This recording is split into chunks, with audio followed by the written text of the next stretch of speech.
জিব্রাইলের অপেক্ষায় নবী আসমানের দিকে তাকায়া থাকে, কিন্তু জিব্রাইল আসে না। এই জন্য নবী কান্দে। আর মানুষ বলাবলি করতে লাগলো, নিশ্চয়ই মোহাম্মদের আল্লাহ মোহাম্মদকে ভুলে গেছে, মোহাম্মদকে ভুলে গেছে। তাই নবী কান্দে আর বলে, মালিক আপনিও কি আমি নবীরে ভুলাই গেলেন? নবী যখন কান্না শুরু করছে, আল্লাহ, মক্কার মানুষ বলে গো, আপনি নাকি আমারে ভুলে গেছেন, আপনি নাকি আমারে ভুলে গেছেন। নবীর কান্না যখন শুরু হয়ে গেল, একদিন 2 দিন নয়, নবী 15 দিন কাঁদছে রে, 15 দিন কাঁদছে। মুক্তার দানার মতো নবীর চোখ দিয়া পানি পড়ছে, 15 দিন কাঁদছে আর গালিগালাজ শুনছে। একটা সময় একদিন নবী তাকায়া দেখে জিব্রাইল আসমান থেকে নামতেছে। জিব্রাইল আলাইহিস সালাতু ওয়াস সালাম যখন জমিনে পদার্পণ করলো, আল্লাহর হাবিব দৌড়াইয়া জিব্রাইলের কাছে গিয়া একটু অভিমান সুরে বলল, জিব্রাইল কেন আসছস? 15 দিন কেন আসলি না আমারে বল। জিব্রাইল কয়, হুজুর আপনার কান্নার কারণে আপনি বারবার বলতেছেন আল্লাহ আপনারে ভুলে গেছে, তাই আল্লাহ এই মুহূর্তে একটা সূরা নাজিল করছে আপনারে খুশি করার জন্য। সূরাটার নাম হলো সূরা দুহা। এই ঘটনারে কেন্দ্র করে সূরা নাজিল হয়। কিন্তু নবী বলেন, সূরা নাজিল হয়েছে, আগে শুনবো পড়ে, আগে বল কেন 15 দিন আসলি না? এ জিব্রাইল 15 দিন কেন আসলি না? তুই কি দেখোস নাই রে জিব্রাইল, গোটা মক্কাতে আমার বিরুদ্ধে কত অপপ্রচার, আমারে কি পরিমাণ গালমন্দ করতেছে। আমারে মানুষ বলতে লাগলো আমি নাকি মিথ্যা নবী দাবি করছি, আমারে মানুষ গালমন্দ করতে লাগলো আমি নবী না, রাসূল না। এমন আন্দোলনে তারা নামছে, আমারে গালাগালি করে। কেন রে জিব্রাইল 15 দিন আসলি না? 15 দিন আমারে কেন কান্দাইলি? জিব্রাইল কয়, হুজুর আমি আসতে চাই গো, কিন্তু আমার মালিক যে আমারে আসতে দেয় না। জিব্রাইল কয়, আমি তো আসতে চাই, কিন্তু আল্লাহ আমারে আসতে দেয় না। জিব্রাইল বলে, পয়গম্বর আমি আসতে চাই, আমার মালিক আমারে আসতে দেয় না। আল্লাহর নবী বলেন, জিব্রাইল রে কি এমন অপরাধ আমি নবী করছি যে তোরে আমার মালিক আসতে দেয় না? কি করছি আমি বল? জিব্রাইল কয়, হুজুর 15 দিন আগে আপনার কাছে মক্কার কিছু লিডার আসছিল, প্রায় 15 জনের মতো। মক্কার বাগা বাগা কিছু লোক আপনার কাছে আসছে, 3টা প্রশ্নের জবাব আপনাকে দেওয়ার জন্য তারা বলছে। আপনি তাদেরকে উত্তর দিছেন আগামীকালকে বলবেন। এই কথাটা আমার মালিকের কাছে পছন্দ হয় নাই। আমার যুবক বাবা, মুরব্বী বাবারা, এখান থেকে উম্মতের বহুত বড় একটা শিক্ষা নেওয়া দরকার। এখানে আমাদের শিকার আছে, বোঝার আছে। উম্মতকে শিক্ষা দেওয়ার জন্য এই ঘটনাটা আল্লাহ ঘটাইছে। পয়গম্বরের কাছে যখন 3টা প্রশ্নের জবাব চাইল রে, পয়গম্বর তাদেরকে বলল আগামীকালকে বলবো। এই আগামীকালকে বলবো কথাটা আল্লাহর কাছে পছন্দ হয় নাই, কারণ আমার নবী আগামীকালকে বলবো এর আগে ইনশাআল্লাহ বলে নাই। কথা কি বুঝতেছেন? মাঝখানে কি বলে নাই? ইনশাআল্লাহ নবী বলে নাই। এই কারণে আমার আল্লাহর কাছে এই কথাটা পছন্দ হয় নাই। আর নবী একবার ইনশাআল্লাহ না বলার কারণে 15 দিন আমার নবীরে আল্লাহ কান্দাইছে। একবার ইনশাআল্লাহ না বলার কারণে পয়গম্বর কানল রে। 1 দিন 2 দিন নয়, 15 দিন আমার নবী কাঁদছে। কানতে কানতে নবী শুধু কাঁদছে এমনটা নয়, 15 দিন পর্যন্ত মক্কার মানুষ আমার নবীর বিরোধিতা করছে, আমার নবীরে গালি দিছে, নবীরে মিথ্যা বলে গালি দিছে। কিন্তু 15 দিন পর্যন্ত ওহী আসে নাই, শুধু ইনশাআল্লাহ না বলার কারণে। এখানে উম্মতের শিক্ষা হলো, এ উম্মত নবী ইনশাআল্লাহ না বলার কারণে যদি পয়গম্বরকে আমার মালিক 15 দিন কান্দায়, তাহলে আপনারাই বলুন আমাদের ইনশাআল্লাহ না বললে কি হবে? কথা কইনা দি। আমরা অনেক সময় বলি আগামীকালকে ঢাকা যাব, এই ঢাকা যাব, এই কথা বললে হবে না, মাঝখানে বলতে হবে আগামীকালকে ঢাকা যাব ইনশাআল্লাহ। কথা কয় না? আমি খানা খাবো, কথা কয় না? ইনশাআল্লাহ। আমি বিবাহ করব, ইনশাআল্লাহ। আমি তোমাকে কিছু টাকা দিব, ইনশাআল্লাহ। আমি আসতেছি তোমার কাছে, ইনশাআল্লাহ। আমি যাব, ইনশাআল্লাহ। সব কথায় ইনশাআল্লাহ ইনশাআল্লাহ বলতে হবে। ইনশাআল্লাহ শব্দের অর্থ হলো আল্লাহ যদি চায়। কথা কি বুঝতেছেন? ইনশাআল্লাহ শব্দের অর্থ কি? আল্লাহ যদি চায়, তার মানে আমি ঢাকা যাব, এটা আল্লাহ যদি চায় চলে যেতে পারবো। আমার মালিক যদি না চায় তাহলে আমি কেমনে যাব? ওই জন্য মাঝখানে ইনশাআল্লাহ বলতে হবে রে। আমাদের কিন্তু ইনশাআল্লাহ বলাটা ভুলে যাই, সাবধান। আমার নবী ইনশাআল্লাহ না বলার কারণে 15 দিন নবী কাঁদছে। এক ইনশাআল্লাহ না বলার কারণে 15 দিন ওহী বন্ধ হয়ে গেছে, জিবরাইলে আসে না, 15 দিন আসলো না ইনশাআল্লাহ না বলার কারণে। তাই উম্মত, তোমার আমার শিক্ষা গ্রহণ করা দরকার, আমাদেরকে শিকার দরকার, বুঝার দরকার। আমরা কোনো কাজে ইনশাআল্লাহ ভুলবো না। হ্যাঁ, কথা বল না দি। আমরা কি ইনশাআল্লাহ ভুলবো? সব কাজে বলবো ইনশাআল্লাহ ইনশাআল্লাহ। এটা ভোলা যাবে না, ইনশাআল্লাহ ভোলা যাবে না। যুবক ভাইরা আমার, আল্লাহর নবী বলেন, এ জিবরাইল, ইনশাআল্লাহ বলি নাই, আমার মালিকের পছন্দ হয় নাই, বুঝলাম একদিন আমি ভুলে গেছি, কিন্তু জিবরাইল রে 15 দিনকে আমি ইনশাআল্লাহ বলা ভুলে গেছিলাম। প্রথম দিন না হয় আমি ইনশাআল্লাহ বলি নাই, কিন্তু 15 দিন পর্যন্ত বেঈমানরা যখন আসছে 3টা প্রশ্নের জন্য, আমার নবী একদিনও ইনশাআল্লাহ বলে নাই, প্রতিদিনই বলছে আগামীকালকে আসো। তার মানে নবী ইনশাআল্লাহ বলা কি 15 দিনই ভুইলা গেল? না, এমনটা তো হওয়ার কথা না। আমার নবী একদিন, 2 দিন, 1 সপ্তাহ ভুলে যায় ইনশাআল্লাহ, এটা তো হওয়ার কথা না। মূল ঘটনা হলো নবী ভুলে যায় নাই, আমার আল্লাহ নবীরে বুলায়া দিছে। হ্যাঁ, কথা বললেন। এটা হলো আমাদের আকীদা, এটা হলো কই ওয়াজ করতাম, পাবলিক ঘুমোতে হয় তো বক্তা ওয়াজ সজাগ থাকলে লাভ হইব কি? হ্যাঁ, আপনারা সজাগ না ঘুমে? হাঞ্জা রাত্রি যদি আপনারা জবান আল্লাহ বন্ধ করে দেয়, তো শেষ রাতে দিয়ে আপনারা জীবনের লেগে বুবো হয়ে যাবেন গা। একটু কথা বলেন, বলুন নবী কি 15 দিনে ভুলে গেছে গা? ভুলে নাই, ভুলে নাই, আমার মালিক ভুলাইয়া দিছে। এটা আমাদের আকীদা। কারো আকীদা যদি থাকে যে নবীরা ভুল করছে, এটা তোমাদের ভ্রান্ত আকীদা। এই আকীদায় আমরা বিশ্বাসী না। আমরা জানি নবীরা মাসুম, নবীরা গুনাহ করে নাই, আল্লাহ তাদেরকে দিয়া গুনাহ করায় নাই, গুনাহ করায় নাই। কিন্তু মাঝে মধ্যে যে ভুলগুলা করা হয়েছে, এটা আল্লাহ নবীরে ভুল করাইছে উম্মতকে শিখানোর জন্য। আল্লাহ নবীরে ভুল করাইয়া উম্মতরে শিখাইছে। নবীরা ভুল করে নাই, কারণ নবীদেরকে আল্লাহ মাসুম রাখছে। এদেরকে দিয়ে আল্লাহ গুনাহ করায় নাই, ভুল করায় নাই, কারণ যারা গুনাহ করবে, ভুল করবে, তাদেরকে আল্লাহ নবী বানায় নাই। নবীদের বিষয়টা ভিন্ন। আল্লাহ উম্মতকে শিক্ষা দেওয়ার জন্য কি করছে? ভুল মাঝে মধ্যে করাইছে, ভুল করাইছে মাঝে মধ্যে উম্মতরে শিখানোর জন্য, উম্মতরে শিক্ষা দেওয়ার জন্য। যেমন একটা ঘটনা বলি সংক্ষেপে বোঝানোর জন্য। একবার নবী যুদ্ধের ময়দান থেকে আসছে সাহাবায়ে কেরামদেরকে নিয়া।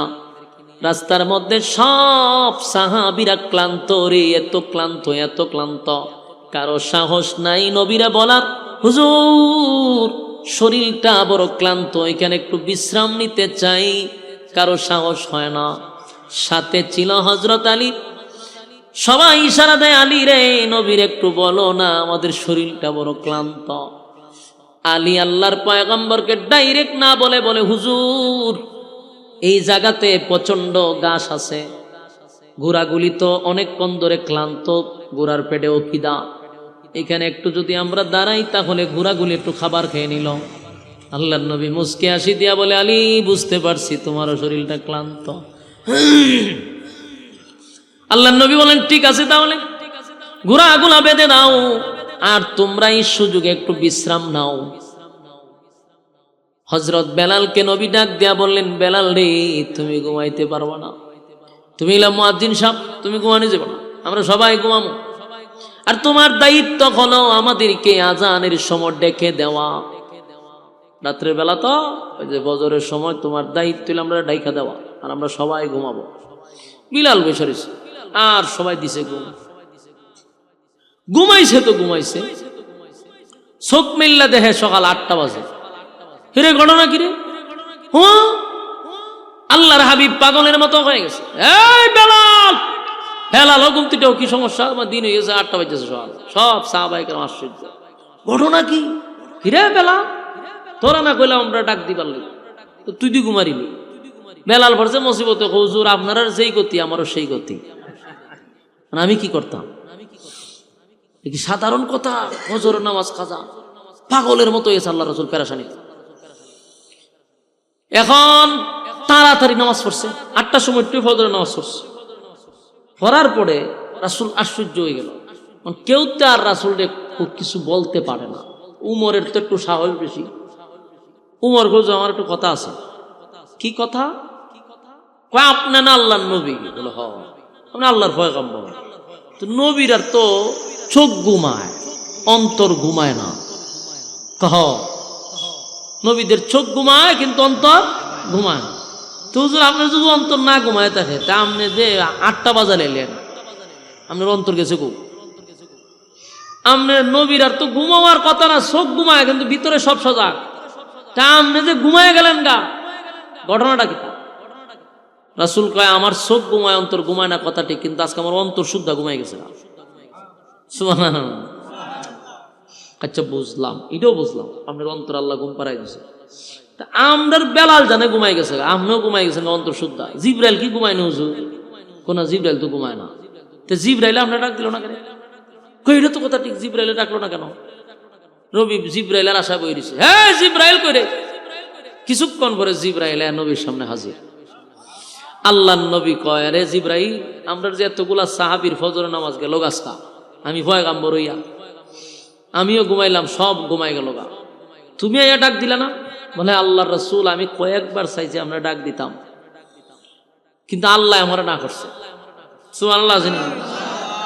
না করলো কেন? না করার মূল কারণ হলো, আজকে আপনার উম্মতরে একটা জিনিস শিক্ষা দিবে, উম্মতরে শিক্ষা দিবে। ফজরের নামাজ যদি ছুটে যায়, তাহলে আপনার উম্মতের করণীয়টা কি, এটা কোথাতে শিখতাম আমরা যদি ঘটনাটা না করতো? এই ফজরের নামাজ আপনাকে দিয়ে আগে ছুটানো হয়েছে, পরবর্তীতে আপনি উঠতে আবার নামাজ পড়ছেন, খাজা নামাজ। যদি আপনার নামাজ না ছুটতো, তাহলে কিয়ামত পর্যন্ত কেউ যদি ফজরের নামাজ খাজা হইতো, তাহলে সে গুনাহগার হয়ে যেত। নামাজ কাজা হওয়ার কারণে কবিরা গুনাহ হইতো, জাহান্নামে যেত। কিন্তু কোন কারণে যদি নামাজ কাজা হয়, এই খাজা পয়রা নেওয়ার জন্য সিস্টেমটা চালু করছে আল্লাহ, আপনাকে ঘুম পাড়াইয়া। তাহলে এটা কি নবী ইচ্ছা করে করছেন? আল্লাহ নিজে করাইছে উম্মতকে শিক্ষা দেওয়ার জন্য। আমরা যে নামাজে ভুল হইলে সালাম ফিরে সোজদা দেই না, এটা শিখছি কই থেকে? নবী শিখাইছে। তাহলে নবী অবশ্যই ভুল করাইছে আল্লাহ, নবীরে দিয়ে ভুল করাইয়া সমাধান দিছে, এইভাবে ভুল হইলে এইভাবে সালাম ফিরে এইভাবে দিতেইব, উম্মত শিখছে। তো নবীরে দিয়ে আল্লাহ ভুল না করলে আমরা শিখতাম কই থেকে? তবে নবীরা ভুল করেন নাই, আমরা আকীদা হলো আল্লাহ ভুল করায় উম্মতরে শিক্ষা দেওয়ার জন্য। কথা কি ক্লিয়ার? আল্লাহর হাবিব 15 দিন পর্যন্ত তো ভুলার কথা না, একদিন না ইনশাল্লাহ বুলা লিছে, 2 দিন 3 দিন ডেলি বুলালা, প্রতিদিন ভুলার কথা না, কিন্তু প্রতিদিন কেন ভুলে গেল? বলে প্রতিদিন ভুলে নাই, আল্লাহ বোলায়া দিছে। মালিক বোলায়া দিল উম্মতকে শিখানোর জন্য। এবার জিবরাইল বলে, হুজুর এই কথাটা আমার মালিকের কাছে পছন্দ হয় নাই, কারণ আপনি ইনশাআল্লাহ বলেন নাই। ইনশাআল্লাহ উম্মত যেন না বলে, এটা হলো সবচেয়ে বড় শিক্ষা। আর কোনোদিন আপনারা বলবেন? সব কাজে বলবো ইনশাআল্লাহ, ইয়াদ রাখবেন। এবার নবী কান্দে আর বলে, জিবরাইল রে, মক্কার মানুষ আমারে বলে আমার মালিক নাকি আমারে ভুলে গেছে। 15 দিন তুই আসলি না, আমার মালিক তোমারে পাঠাইলো না। গোটা মক্কার মানুষ আমারে গালি দেয়, আমার বিরোধিতা করে। আমিও চিন্তায় পড়ে গেছি, আমার মালিক কি আমারে ভুইলা গেছে, আমার মালিক কি আমারে ভুইলা গেছে, আমার মালিক কি আমারে ভুলে গেল নাকি। এই চিন্তায় পয়গম্বর কান্দে। আল্লাহ তখন নবীরে সান্ত্বনা দেওয়ার জন্য, খুশি করার জন্য, নবীরে যে আল্লাহ ভুলে নাই বিষয়টা বলার জন্য সূরা দুহা নাজিল করছে। যে সূরা আপনাদের সামনে আমি তেলাওয়াত করছি, আল্লাহ তখন নাজিল কইরা কি বলে শুনেন। ওয়াদ-দুহা ওয়াল-লাইলি ইযা সাজা মা ওয়াদ্দা'আকা রাব্বুকা ওয়া মা ক্বালা। আপনার ফুলা পান্ডি এমন বিরক্তিকর, আল্লাহ এদের বুঝও দিছে না। যেখানে একটা মাহফিল চলতেছে আমরা কাছে দিয়ে তো জোরে জোরে চিল্লাই। পারিবারিক শিক্ষাও তো মানুষের অনেক কিছু শিখে। যে এখানে এতগুলা মানুষ বসে একটা কোরআনের আলোচনা চলতেছে, আয়াত পড়া হইতেছে, এখানে জোরে জোরে কথা কয় আর ফুর্তি আমোদ করে হাসাহাসি করে। আফসুসি ফুলাপান গুলার জন্য। একটু মনোযোগ দিয়ে শুনেন। আল্লাহ তখন নাজিল করে প্রথম বলেন ওয়াদ-দুহা। দুইটা কসম করছে এই সূরার মধ্যে। কয়টা কসম? দুইটা কসম। ওয়াদ-দুহা ওয়াল-লাইলি ইযা সাজা মা ওয়াদ্দা'আকা রাব্বুকা ওয়া মা ক্বালা ওয়ালাল-আখিরাতু খায়রুল লাকা মিনাল উলা وَلَسَوْفَ يُعْطِيكَ رَبُّكَ فَتَرْضَى। আল্লাহ বলেন ওয়াদ-দুহা, দিনের আলোর কসম। ওয়াদ-দুহা প্রথম কসম, দিনের কসম, দিনের আলোর কসম। ওয়াল-লাইলি ইযা সাজা, রাতের অন্ধকারের কসম। বলুন কসম কয়টা? আল্লাহ বলেন ওয়াদ-দুহা, দিনের আলোর কসম। ওয়াল-লাইলি ইযা সাজা, রাতের অন্ধকারের কসম। দুইটা কসম কে আল্লাহ বলেন মা ওয়াদ্দা'আকা রাব্বুকা ওয়া মা ক্বালা। দুইটা কসম কে রব্বে কারীম বলেন বন্ধু, দিনের আলোর কসম করে বলি, রাতের অন্ধকারের কসম করে বলি, আপনার রব আপনারে ভুলে নাই। সুবহানাল্লাহ। এই ওয়াদ-দুহার আরেকটা ব্যাখ্যা হলো, তাফসীর কারকরা বলেন এটার আরেকটা ব্যাখ্যা হলো ওয়াদ-দুহা নবীর সুন্দর চেহারার কসম। আসেনি এলাকা? সুবহানাল্লাহ। নবীর সুন্দর চেহারার কসম। ওয়াল-লাইলি ইযা সাজা এর আরেকটা ব্যাখ্যা হলো নবীর কালো চুলের কসম। ওয়াদ-দুহা নবীর সুন্দর চেহারার কসম, ওয়াল-লাইলি ইযা সাজা রাতের অন্ধকারের কসম। কিন্তু আরেকটা ব্যাখ্যা হলো নবীর কালো চুলের কসম।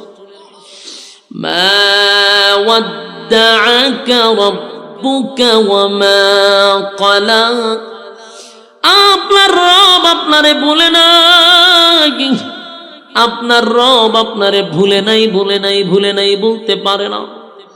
আপনার রব আপনার উপরে অসন্তুষ্ট হয় নাই গো বন্ধু। কারণ আমার নবী কান্দে আর কই, মালিক আপনি কি আমারে ভুইলা গেছেন? দুইটা কসম করে বললাম, বন্ধু আপনারে আমি বলি না, বলতে পারি না। আপনার রব আপনার প্রতি সন্তুষ্ট আছে, মানুষের কথা শুনে আপনি মন ভাঙবেন না। আমি আল্লাহ আগে যেমন আপনার প্রতি এর থেকে বেশি মহব্বত করি, আপনার রব আপনার প্রতি অসন্তুষ্ট হয় নাই। মা ওয়াদ্দাআকা রাব্বুকা ওয়া মা ক্বালা, আপনার রব সন্তুষ্ট আছে। এরপর রব্বে কারীম বলেন ওয়ালাল আখিরাতু খায়রুল লাকা মিনাল উলা। এরপর রব্বে কারীম বলেন ওয়ালাল আখিরাতু খায়রুল লাকা মিনাল উলা। বন্ধু আপনাকে আমি যা দিছি এটা কিছুই না। দুনিয়ার নিয়ামত আপনাকে আমি কিছুই দেই নাই, পরবর্তী মানে পরকালের নিয়ামত আপনার জন্য আমি কোটি কোটি কোটি গুণ বেশি রাখছি। আল্লাহ নিজেই বলেন ওয়ালাল আখিরাতু খায়রুল লাকা মিনাল উলা। আপনার রব আপনাকে যা দিছে এটা সামান্য অল্প, আপনার জন্য এই যুগের থেকে পরবর্তী যুগে আপনার জন্য নিয়ামত আমি আল্লাহ বেশি রাখছি। আপনার আমি যা দিছি অল্প, দুনিয়া কিছুই না, কিন্তু আপনার জন্য পরকালে আমি বরাদ্দ রাখছি। ওয়ালাল আখিরাতু খায়রুল লাকা মিনাল উলা। যেই মালিক দুনিয়া সৃষ্টি করলাম, যেই মালিক দুনিয়ার নাজ নিয়ামত আমাদেরকে দিল, সেই মালিক নিজেই তার বন্ধুরে বুঝায়া বুঝায়া বলতেছে, বন্ধু দুনিয়ার নিয়ামত কিছুই না, এর থেকে কোটি কোটি গুণ বেশি আপনার জন্য আমি পরকালে রাখছি। এই যুবক ভাই, মালিক নিজেই বলে দুনিয়ার নিয়ামত কিছুই না, দুনিয়ার নিয়ামত কিছুই না, এর থেকে বেশি আমি পরকালের জন্য তোমাদের জন্য রাখছি। আমরা এই দুনিয়া পেয়ে পরকাল আমরা ভুলে গেছি। বাস্তব না বাস্তব? আল্লাহ কয় ওয়ালাল আখিরাতু খায়রুল লাকা মিনাল উলা। যদিও নবীরে বুঝায়, কিন্তু কিয়ামত পর্যন্ত উম্মতরে নসিহত করছে। আল্লাহ বলেন দুনিয়া কিছুই না, এর থেকে কোটি কোটি গুণ আপনাকে বেশি দিব পরকালে। কিন্তু আমরা দুনিয়ার অল্প পেয়ে পরকাল ভুলে গেছি। সাবধান, আমার মালিক আমার নবীরে সন্তুষ্ট করবে। ওয়ালাল আখিরাতু খায়রুল লাকা মিনাল উলা।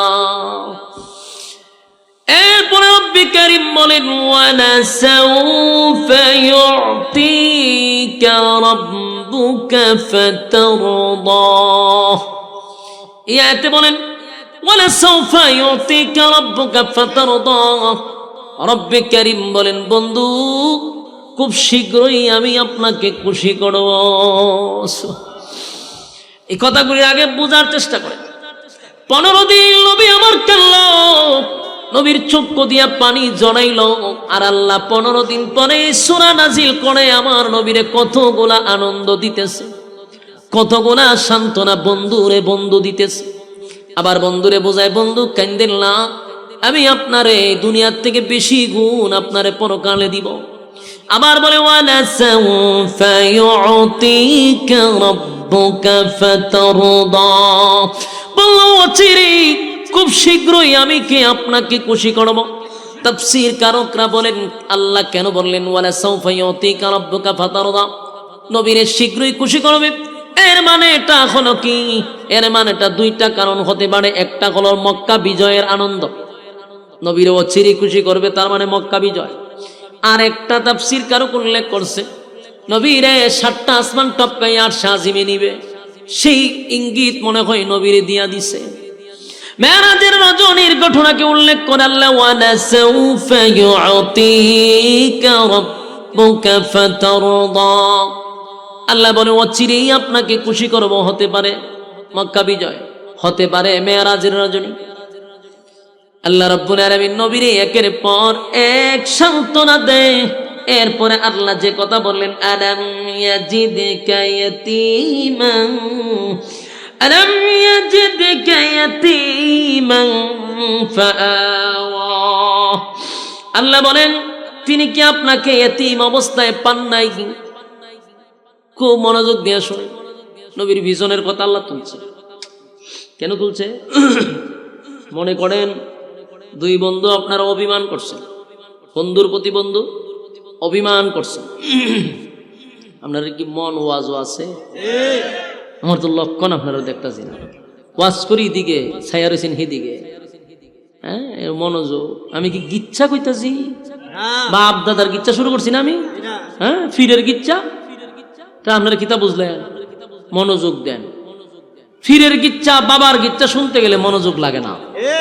কোরআনের কথা শুনবেন, আপনি প্রতিটা আয়াতের ব্যাখ্যা শুনবেন, মনোযোগ দিবেন না। আফসুস, আপনি এদিকে চাই রয়েছেন কেন? আমার তো কোনো ইম্পর্টেন্ট ব্যক্তি এখন এখানে আছে, তাহলে অসুবিধা কি? যিনি কথা বলবেন ইনি আপনার কাছে সবচেয়ে বড় হন। আমার পরে আমি উড়ে গেলে আমার শিখে উনি বড় হবে, কিন্তু এখন আমি আপনার কাছে গুরুত্ব। আপনার কথা শুনেন, মনোযোগ দিয়ে শুনেন। আইসি হবিগঞ্জ থেকে, আপনি এখান থেকে বই আমার ওয়াজ শুনতেছেন না, তো গেলে পরে কি করবেন?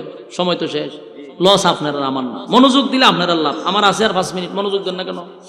কথাগুলি বুঝার চেষ্টা করেন। দুই বন্ধু যদি ঝগড়া লাগে, অথবা ঝগড়া না, শুধু এমনি অভিমান, খুব ঘনিষ্ঠ বন্ধু অভিমান করছে একজন আরেকজনের সাথে। এখন বন্ধু বন্ধুরে খুশি করালে হয়, বেড়া তুই যে কষ্ট করে বুঝলে গেছি, তোর বিপদের সময় আমি উদ্ধার করছি না, তোর রেইনের সময় আমি তোর টাকা দিছি না, তোর ফাঁসে আমি ছিলাম না, তুই কই আসলি আমি তোরে কই আনছি। বলুন বলে কিনা? কেড়ে দিতেছ রমিয়া ফাঁকনামি করে। ওয়াজ শেষ হয়েছে না আমার দেখা গোস, উল্টা ফাল্টা ডিসিপ্লিন শুরু করেছেন আপনারা। ওয়াজ শেষ হয়েছে আমার, এখন কাগজ দেখো আপনি ওয়াজ শেষ করে সঙ্গীত গাওয়া শুরু করেন। কি এক আজীব অবস্থা। কেন বলবেন ওয়াজ কি শেষ হয়েছে? নি শেষ হইল।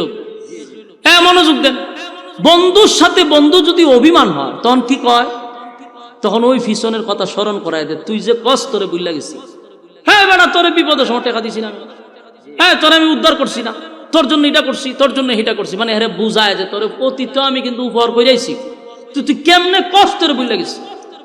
ঠিক তেমনি ভাবে আল্লাহ নবীরে বুঝাইতেছে, আপনি কেমনে কোন আপনার বুঝলা গেছি, এটা হইল নি? আপনারা বলতাম কেন আমি? আল্লাহ তখন নবীরে পিছনের কথা স্মরণ করায়। আলাম ইয়াজিদকা ইয়াতীমান ফাআওয়া। আপনি কি এতিম ছিলেন না? আপনাকে আমি এতিম অবস্থায় পেয়েছিলাম, আমি কি আপনাকে আশ্রয় দেই নাই? আল্লাহ কইতেছে। এরপর আল্লাহ বলেন, ওয়া ওয়াজাদাকা দাল্লান ফাহাদা। আপনি কি পথ হারা অবস্থায় ছিলেন না? আমি আপনাকে পথ দেখাইয়া দিছি। পথ হারা বলতে কি বুঝাইলেন? কারণ যিনি এতিম, যার কেউ নাই, সে তো পথভ্রষ্ট হওয়ার কথা, কিন্তু আমি আল্লাহ তো আপনাকে ওই জায়গায় যেতে দেই নাই, আপনাকে আমি সোজা রাস্তায় রাখছি। এটা তো আমি আল্লাহ করছি, তো আমি আপনার পাশে ছিলাম না কিভাবে? আল্লাহ বলতেছে। রব্বে কারীম বলেন, ওয়া ওয়াজাদাকা দাল্লান ফাহাদা। আমি কি আপনাকে পথ হারা অবস্থায় পেয়ে পথ দেখাই নাই? ওয়া ওয়াজাদাকা আইলান ফাআগনা। এই জায়গাটা হলো গুরুত্বপূর্ণ। ওয়া ওয়াজাদাকা আইলান ফাআগনা। আপনাকে কি আমি গরিব অবস্থায় পাই নাই? পরবর্তী আপনাকে আমি ধনী বানাই। প্রথম আপনাকে নিঃস্ব অবস্থায় আমি পাই, পরবর্তীতে আপনাকে আমি ধনী বানাই। এখানে একটা বিষয় আলেম ওলামাদেরকে জানা দরকার, এবং আপনাদের এটা বেশি বোঝা দরকার, পাবলিকদের কাছে প্রচার করা দরকার। এই আয়াতটা আল্লাহ বলেন, আপনি গরিব ছিলেন, আমি আপনাকে ধনী বানাইছি। বলুন, প্রথম কি বলছে? গরিব ছিলেন, পরে কি কয়? ধনী বানাইছি। কিন্তু আমাদের কপালে তো খারাপ, বাংলাদেশে আমাদের কাঠমৌলবীরা শুধু এক ওয়াজ পাইছে, নবী গরিব ছিল, নবীর ভেড় ভাত্তরা ছিল। এই খানদিরা ওয়াজ করে নবী ভেড়ের ভাত্তর, নবী গরিব, নবী গরিব। বেটা, এটা আগের ফিসটা, পরের ফিসটা আমি ধনী বানাইছি। তো ধনী বানাইছি ওয়াজ করস না কেন? আমার নবী এক সময় গরিব ছিল, ওয়াজ শুনতে শুনতে তো ভাই মগজ পড়ছে গেছে গা। কিন্তু নবীর আল্লাহ ধনী বানাইছে, এই ওয়াজ আর আমরা শুনি না। আল্লাহ নবীরে দেশের রাষ্ট্রনায়ক বানাইছে, নবী দেশের বাদশাহ ছিল, বাদশাহ ছিল। সুবহানাল্লাহ। আপনারা অনেক শ্রোতা আছে এইখানের মধ্যে আছে, নবী যে দেশের রাষ্ট্রনায়ক ছিল, নবী যে দেশের প্রেসিডেন্ট ছিল, অনেক মুসল্লিরা জানেই না। জানে খালি নবীর ভেড় ভাত্তর আছে। এই ওয়াজ খুব জনমের মতো মুখস্থ হইছে, কিন্তু নবী যে দেশের প্রেসিডেন্ট ছিল, দেশ চালাইলো, এটা জানে না। নবী দেশের সেনাপতি ছিল, যুদ্ধের ময়দানে গেলে উনি নিজেই সেনাপতি হয়ে যেতেন, উনি আবার দেশ চালাইতেন, উনি দেশের প্রেসিডেন্ট ছিলেন, রাজত্ব চালাইছেন। আর আমরা খালি ওয়াজ উনি বেড়ো বাত্তর। কিন্তু আল্লাহ এখানে স্পষ্ট বলছে,